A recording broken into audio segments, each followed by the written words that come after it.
بسم اللہ الرحمن الرحیم۔ السلام علیکم۔ حکومت پی ڈی ایم ابھی تک بند کمروں کے فیصلوں سے باہر نہیں نکل رہی۔ ان کو ابھی تک سمجھ نہیں آ رہی کہ جب تک آپ عوام کی سیاست نہیں کریں گے، عوام میں نہیں جائیں گے، عوام کی بات نہیں کریں گے، آپ کسی بھی صورت میں جس گڑھے میں خود کو گرا چکے ہیں اس سے باہر نکلنے کا تصور بھی نہیں کر سکتے۔ اب ان کو خوف یہ ہے کہ عوام میں جائیں کس منہ سے۔ عمران خان صاحب نے اب تو اعلان بھی کر دیا ہے، دن بھی بتا دیا ہے۔ عید کے فوری بعد اب جلسوں کا اعلان ہو رہا ہے، شیڈول آ رہا ہے اور عمران خان صاحب خود ان جلسوں میں شرکت کریں گے۔ اب پہلے ہی عمران خان صاحب نے ریکارڈ توڑ دیے ہیں پاکستان میں جلسوں کی تعداد کے حوالے سے بھی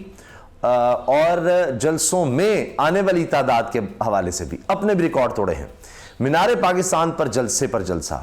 اور اس سے پہلے مجھے یاد ہے ہاکی اسٹیڈیم میں جلسہ، اتنا بھرپور جلسہ، اور تقریباً پاکستان کی تاریخ میں ہمیں نہیں ملتا 60 سے زیادہ جلسے جس طرح انہوں نے جتنی تیزی سے کیے، اور پھر اس کے بعد وہ لانگ مارچ کی طرف آئے، تو یہ بھی ایک تاریخ ہے۔ اب ہو کیا رہا ہے؟ ابھی ایک طرف عمران خان صاحب نے اعلان کیا ہے کہ عید کے بعد اب تحریک انصاف پھر جلسے کرنے جا رہی ہے۔ ابھی تو ایک طرح سے دیکھیں روز میٹنگ ہو رہی ہوتی ہے، روز افطار میں عمران خان صاحب مختلف کارکنوں سے ملتے ہیں، مختلف شہروں کے کارکنوں سے ملتے ہیں، ٹکٹس کی بات ہو رہی ہے، یہ سب ہے۔ حتیٰ کہ آپ دیکھیں پیپلز پارٹی بھی اس طرف آ رہی ہے، پی ڈی ایم کی وہ کہہ رہے ہیں، یعنی بائیکاٹ وہ نہیں کرنا چاہتے، صرف یہ ہے کہ الیکشن سے بھاگنا چاہتے ہیں۔ اگر الیکشن ہو جاتے ہیں تو وہ بائیکاٹ کسی صورت نہیں جا سکتے، کیونکہ پہلے ان کو لگ رہا ہے کہ سیاست میں کچھ نہیں ان کے لیے ہے۔ ابھی میں دیکھ رہا تھا کہ مفتاح اسماعیل صاحب نے ابھی حالیہ انٹرویو میں وسیم مدامی کو یہ کہا ہے کہ اس میں کوئی شک نہیں ہے کہ اس وقت پنجاب میں پی ٹی آئی بہت زیادہ آگے ہے، سروے بھی یہی دکھا رہے ہیں۔ تو اب تو شہباز شریف صاحب کے لیے مشکل یہ ہے کہ سیاسی طور پر ان کی پارٹی تو گئی لیکن ان کو سیٹ بھی جاتی نظر آ رہی ہے، نااہلی بھی ان کو نظر آ رہی ہے۔ یعنی اب مسئلہ یہ ہے کہ ان کی زندگی کی سب سے بڑی خواہش تھی وزیر اعظم بننا، وہ بھائی نااہل ہو گئے نواز شریف صاحب، تو اس کے بعد ان کے لیے کوئی راستہ بنا، پھر یہ بند کمروں میں فیصلے، رجیم چینج ہوا، وہ پرائم منسٹر بن گئے۔ اب پرائم منسٹر کی کرسی سے ہٹنا ایک الگ بات ہے، لیکن دوبارہ خواہش تو رہتی ہے، مگر جب نااہلی ہو جائیں گے تو پھر کیا بنے گا؟ اور بڑے طریقے سے مریم نواز صاحبہ، ابھی بھی ایک میٹنگ جو ہوئی ہے جس میں مریم صاحبہ، نواز شریف صاحب بھی شریک تھے، اس میں بھی وہ کہہ رہی تھیں کہ جی ججز کو ان کے مطلب کٹہرے میں لانے کا آپ نے دیکھا نا، انہوں نے ٹویٹ کیا، تو اب مطلب یہ کہ وہ کہہ رہی ہیں، ان کو لوگ سمجھا بھی رہے تھے، کچھ وکلاء بھی مشاورت میں تھے، اعظم نذیر تارڑ صاحب ہیں، اس کے علاوہ فاروق نائک ہیں، کامران مرتضیٰ صاحب ہیں، تو اس میں خیر عطا تارڑ نے کیا مشورہ دینا ہے تو وہ بھی ہیں خیر، تو اور عرفان قادر صاحب کو بھی کہا جا رہا ہے ان کو بھی شامل کیا جائے۔ تو باقی لوگ تو اور بات کر رہے تھے، مریم صاحبہ کہتی ہیں اور نواز شریف بھی کہ جی بالکل ان کے خلاف ریفرنس ہونا چاہیے ججز کے خلاف، 3 ججز کے خلاف، اور اس میں جناب چیف جسٹس بھی خاص طور پر، لیکن ان کو یہ سمجھ نہیں آ رہی کہ اس میں بھی صدر صاحب آگے بیٹھے ہیں نا، ریفرنس صدر نہیں بھیجنا ہوتا ہے آخرکار، تو اب صدر کے مواخذے کا بھی کہہ رہے ہیں، وہ بھی کیسے ممکن ہے؟ اور یہ ریفرنس ان کو بتایا جا رہا ہے الٹا گلے پڑے گا، لیکن ان کو یہ ہے کہ چلو جی وہ کہہ چکی ہیں کہ جی نااہل ہوتے ہیں ہو جائیں۔ اب شہباز شریف صاحب اس حوالے سے پریشان ہیں، وہ طاقتور گھر سے اب مشاورت کر رہے ہیں، وہاں سے بھی کوئی اچھا جواب نہیں آ رہا، لیکن یہ آخری کوشش تو انہوں نے کرنی ہے۔ عمران خان صاحب کہہ رہے ہیں کہ یہ جو مرضی کر لیں الیکشن میں تو اب جانا ہی پڑے گا۔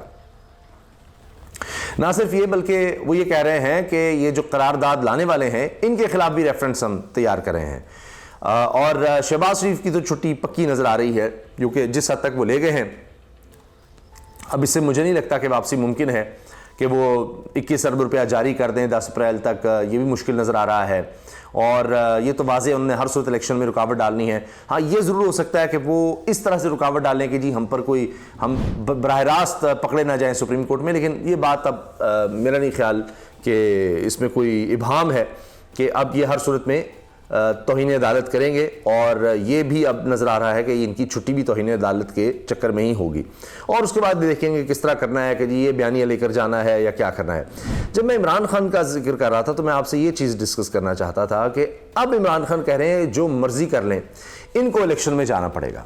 پاکستان کے معاشی حالات اس طرح سے ہیں، عمران خان بار بار کہہ رہے ہیں کہ اور کوئی حل ہے تو بتائیں نا، آپ کوئی اور حل ہے آپ کی نظر میں تو بتا دیں، میں سائڈ پر ہو جاتا ہوں۔ الیکشن کے علاوہ اور کون سا حل ہے کہ جو اس وقت اتنی مشکل صورتحال ہے پاکستان میں؟ کوئی حل ہے تو بتا دیں۔ عمران خان صاحب نے اب تک جو کہا وہ سچ نکلا ہے۔ مثال کے طور پر تھوڑا سا پیچھے چلتے ہیں، انہوں نے کہا تھا کہ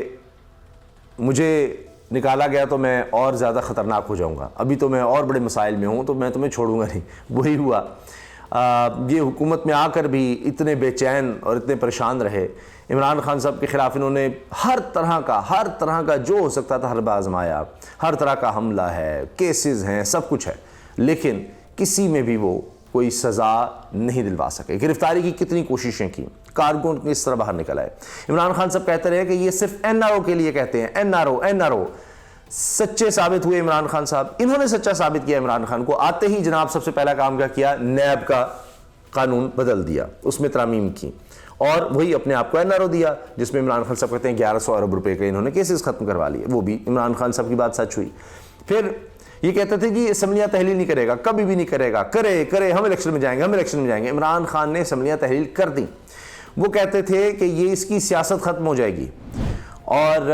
اس کو کوئی پوچھے گا نہیں، اس کی پارٹی ٹوٹ جائے گی۔ کچھ لوگ انہوں نے توڑے بھی، کچھ لوٹے ہوئے، کچھ بعد میں بھی اس طرح سے ہوئے، فیصل واڈا جیسے اور دیگر لوگوں کی مثال آپ کے سامنے ہے۔ عمران خان پہلے سے زیادہ مضبوط ہو گیا، وہ خوش ہو گیا کہ چلو میری پارٹی کی انہوں نے صفائی کر دی، جو گند تھا یا لوٹے تھے وہ نکل گئے۔ عمران خان نے کہا تھا کہ معیشت نہیں سنبھلے گی، میں جا کر پیغام دیتا رہا، بتاتا رہا، شوکت ترین کو بھیجا۔ عمران خان سچے ثابت ہوئے، ان سے معیشت نہیں سنبھلی۔ اور وہ جو جینیس سمجھتے تھے، بقول عمران خان صاحب، قمر جاوید باجوہ کہتے تھے جی شہباز شریف بڑا جینیس ہے، پتہ نہیں کیا کر دے گا، جا کے رپورٹس دکھاتے تھے۔ آج آپ رپورٹس دیکھ لیں، آج اتنی بری حالت ہے، اس حکومت کے پاس دکھانے کے لیے کچھ نہیں ہے۔ یہ جلسے کس منہ سے کریں گے؟ عمران خان صاحب تو اس وقت کہتے تھے کہ جب یہ ووٹ آف نو کانفیڈنس آ گیا تو پھر انہوں نے کہا کہ ہم الیکشن میں چلے جاتے ہیں، اور وہی ایک طریقہ تھا کہ جب ان کو لگا کہ اب میجورٹی نہیں ہے پارلیمنٹ میں، یہ جس طرح سے جماعتیں توڑی گئی ہیں، تو یہی جمہوری طریقہ ہے کہ لوگوں سے فیصلہ کروا لیتے ہیں۔ اور یہ دیکھیں، یہ بھاگ رہے ہیں، یہ لوگوں میں نہیں جانا چاہ رہے۔ تو اب آپ بتائیں کون جمہوری ہے، کون جمہوریت پسند ہے، کون لوگوں کے پاس جانا چاہتا ہے، کون لوگوں سے خوف کھاتا ہے؟ اور پھر پاکستان میں کون سا آئین رہ گیا جب آپ لوگوں سے ہی گھبرا رہے ہیں، وہیں نہیں جانا چاہتے؟ تو انہوں نے جلسے کیا کرنے ہیں، بلکہ وہ ایک لطیفہ میں نے سنا کہ جی کسی کی کوئی بارات کے حوالے سے، بلکہ شادی وغیرہ کا تھا، تو جب بارات لے کر جانے لگے تو لڑکی والوں کا پیغام آیا کہ لڑکے کے حوالے سے کچھ پتہ لگ گیا تھا، وہ اس کے معاملات ٹھیک نہیں تھے اخلاقی طور پر، اور یہ سب ان کے پاس ثبوت آ گئے۔ انہوں نے وہیں سے کہہ دیا جی آپ بارات نہ لے کر آئیے گا۔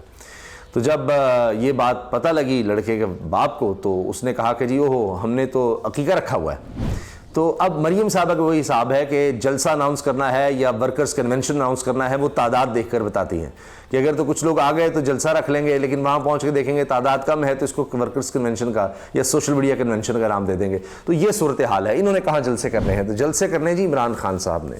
اور ریکارڈ بریکنگ میں آپ کو بتا رہا ہوں جلسے ہوں گے، چاہے ان کو سرکاری طور پر روکنے کی کوشش کی جائے، جو مرضی کرے، انہوں نے سب کچھ کر کے دیکھ لیا ہے۔ تو اس وقت حکومتی ایوانوں میں شدید مایوسی ہے۔ ابھی حالیہ شہباز شریف صاحب نے جس طرح سے اتحادی جماعتوں کے لوگوں سے کچھ خطاب کیا، وہ ویڈیو بھی چل رہی تھی، تو یعنی میرے پاس کوئی صاحب بیٹھے تھے بڑے سادہ اور بڑے معصوم سے ہیں، وہ بھی یہ چیز نوٹ کر رہے تھے کہ یہ کیا ہو گیا شہباز شریف کو، یہ تو ایسے لگ رہا ہے کہ پتہ نہیں، بالکل ڈاؤن، اور باڈی لینگویج اتنی ڈاؤن۔ تو اسی سے نظر آ رہا ہے کہ ان کی کہانی ختم ہو گئی ہے۔ اور آخر میں ایک چیز جو میں بھول رہا تھا، میاں نواز شریف صاحب کی واپسی۔ ہاں جی، نواز شریف صاحب کی واپسی کے حوالے سے یہ ہے کہ اب دو طرح کی خبریں چل رہی ہیں۔ ایک میں نے دیکھا کہ ایک خبر یہ آئی، دنیا نیوز پر لگی ہوئی تھی کہ جی وہ یہاں آ کر میاں نواز شریف صاحب یہیں سے سعودی عرب سے ہی واپس لندن چلے جائیں گے۔ اچھا، یہ خبر چل رہی ہے، اور شہباز شریف صاحب بھی وہاں ہوں گے، مریم صاحبہ بھی ہیں، انہوں نے مریم صاحب لندن جانا ہے، وہاں سے چارٹرڈ پلین پر وہ آئیں گی نواز شریف کے ساتھ، یہاں سے شہباز شریف صاحب جائیں گے۔ اس میں سعودی عرب نے $2 ارب دینے کے لیے یقین دہانی بھی IMF کو کرا دی ہے، لیکن IMF ابھی تک ٹائم بھی نہیں دے رہا اسحاق ڈار کو۔ اتنی شرمندگی کی بات ہے، اسحاق ڈار کو وقت بھی نہیں دے رہے، وہ پتہ نہیں معاملات کب آگے بڑھیں گے۔ اچھا، اب میاں نواز شریف صاحب تو اس لیے وہاں جا رہے ہیں، ساتھ دکھانا بھی چاہتے ہیں کہ دیکھیں جی $2 ارب جناب ہم لے آئے، اور یہ وہ سب، پتہ نہیں اس سے کتنا فرق پڑے گا۔ خیر، اب نواز شریف صاحب یہ کہہ رہے تھے کہ پیچھے ماحول ایسا تیار کرو کہ میرا کوئی استقبال ہو پاکستان میں، او ہو ایسا استقبال ہو تو پھر میں سعودی عرب سے پاکستان آؤں گا۔ تو اب دنیا نیوز کے مطابق تو وہ نہیں آ رہے، تو کیا وہ چیزیں نہیں ہو سکیں؟ یہ چیز میں آپ کو کنفرم کر سکتا ہوں کہ اگر میاں نواز شریف صاحب واپس آتے ہیں، جو کہ ابھی تو میں نے آپ کو بتا دیا دنیا نیوز کے مطابق وہ نہیں آ رہے، تو تحریک انصاف نے بھی ریلیز کا، جلسے جلوس کا، احتجاج کا پروگرام رکھا ہوا ہے پورا، وہ پورے ملک میں آپ کو نظر آ جائے گا نواز شریف صاحب کے آنے پر۔ ویسے تو عمران خان صاحب تو کہیں گے چلو آ گئے ہیں اب اور بہتر ہو گیا ہے، تاکہ یہ نہ کہیں کہ جناب ہمیں اس لیے شکست ہو گئی، یہ ہو گیا وہ ہو گیا، میاں نواز شریف میں واپس آ سکے تو یہ بھی آ جائیں، یہ بھی کر لیں، تو شوق پورا کر لیں، یہ بھی تو آ جائے، جس کو میدان میں لانے لے آئے۔ عمران خان صاحب کی تو اس وقت یہ سوچ ہے، کیونکہ اس وقت وہ اپنی مطلب خود کہتے ہیں عمران خان صاحب میں زندگی میں اتنا مقبول نہیں تھا، اتنی عزت کبھی مجھے نہیں ملی جتنی اب ملی ہے، یعنی حکومت سے نکالے جانے کے بعد، حکومت چھننے کے بعد جتنی عمران خان صاحب کو عزت ملی ہے، خود عمران خان مانتے ہیں، نام اتنا مشہور تھا، نہ پاکستان بلکہ پوری دنیا میں جتنے عمران خان کے انٹرویوز اب ہو رہے ہیں، جتنی ان کو کوریج اب مل رہی ہے، جتنی عالمی سطح پر اسلامی دنیا میں بھی پذیرائی اب عمران خان کو مل رہی ہے، ماضی میں نہیں تھی۔ تو اب عمران خان صاحب تو یعنی لوگ یہ بحث کرنے لگ گئے کہ اب عمران خان اسٹیبلشمنٹ ہے، ایک اور اسٹیبلشمنٹ پاکستان میں پیدا ہو گئی ہے، جو عوام کی اسٹیبلشمنٹ ہے وہ عمران خان ہے، یہاں تک بات چلی گئی ہے۔ اجازت دیجیے، اللہ حافظ۔